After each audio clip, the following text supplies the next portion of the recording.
Hello বন্ধুরা, good morning. বাঙালি মানে ঘুম থেকে উঠে ফ্রেশ হওয়ার মাত্রই চা চাই, চা না হলে তুমুল ঝগড়া। তারপরেই আমি চা দিয়ে দিলাম। যাই হোক, সবাইকে চা দেওয়ার পরেই আমি চলে গেছিলাম ঠাকুরঘর পরিষ্কার করার পরেই আমি ঠাকুরঘরের বাসনগুলো নিয়ে চলে এলাম। ভালো মতো করে ধোয়া হয়ে গেছে, ধুয়ে পরে সব এক সাইডে রেখে তারপরে আমি চলে গেলাম আমার ছাদের ছোট্ট বাগানে। তো ছোট্ট বাগানের মধ্যে আমার একটু একটু ফুল লাগানো আছে, অপরাজিতা, নয়নতারা, জবা, তা অনেক রকমের ফুল আছে। তো ওগুলো বাকিগুলো ফোটেনি, তো অপরাজিতা আর নয়নতারাই ফুল ফুটেছিল। সেই কারণে আমি টুকটুক করে ফুলগুলো তুলে নিলাম। খুব কষ্ট হচ্ছিল তুলতে, যে ওদেরও খারাপ লাগছে, গাছটা ফাঁকা হয়ে যাচ্ছে আর আমাদেরও দেখতে খারাপ লাগছে, কিন্তু উপায় নেই, ঠাকুরের পায়ে তো দিতে হবে, সেই কারণে ফুলগুলো তুললাম। তো হয়ে গেছে আমার ফুল তোলা। এরপর আমি ঠাকুর ঘরে যাব ফুলের থালাটা রাখতে আর বাকি বাসনপত্রগুলো রাখতে।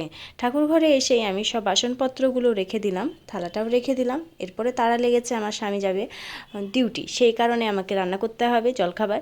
তো আমি চলে এলাম ঠাকুরঘর থেকে এসেই রান্নাঘরে আমার অর্ধেক সবজি আমি কেটে গেছিলাম, সেই কারণে আমি এসে টুক করে চাপিয়ে দিয়েছি।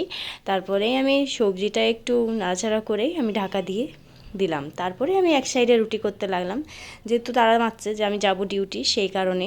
তো আমার রুটি হয়ে গেছে কমপ্লিট। এরপরে আমি ফুলকো ফুলকো রুটি দেবো গরম গরম সকালবেলা, মেজাজটা ঠিক হয়ে যাবে। তারপর হয়ে গেছে দেওয়া, সবজিটা দেখে নেব চট করে। ব্যাস, সবজি রেডি। এরপরে আমি দিয়ে দিলাম খেতে। খেয়ে পরেই আমাকে বলল যে দারুণ হয়েছে খেতে। তারপরে আমি আমার মেয়েকেও উঠালাম। মেয়ে তো ওঠেই না, এপাশ ওপাশ দেপাশ, উপর থেকে নিচে শুলো, নিচে থেকে ওপরে শোবে।